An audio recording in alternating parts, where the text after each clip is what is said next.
Hi everyone, Chappy here.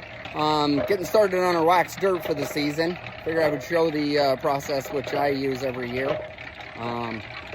We start out, still have a bunch left over from the season. Last year I had in bags. It was just dry dirt, hasn't been waxed yet. But then normally we add in some more. Primarily really strong in sand.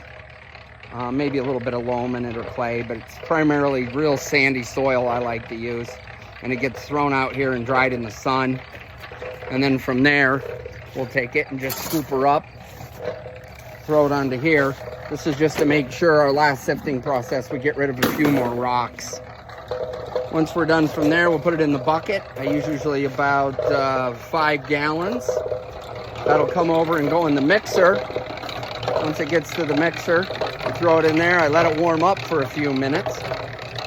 Once that's done, I usually add about 8 cups of wax into the mix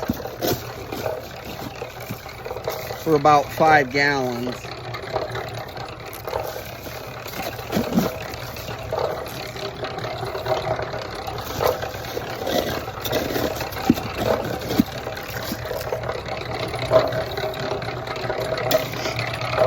You can see how it's real dusty. That was already, I like to get that sand warmed up pretty good before I throw that wax in, so it'll immediately start melting.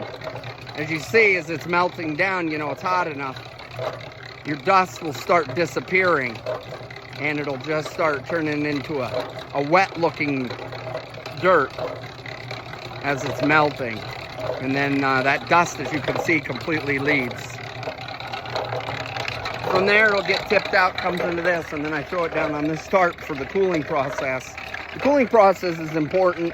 Don't just throw it in your buckets and then throw a lid on it. Otherwise, you're going to find that a lot of it will stick together in big clumps as the wax cools and starts sticking back together. So I like to put it out here, rake it out real quick, let it cool a little bit. Then when it's cooled and cooling, I can start just kicking it down the hill until it's ready for the next batch to come and cool. That'll keep it from all clumping up on you. Good luck. Get ready for season.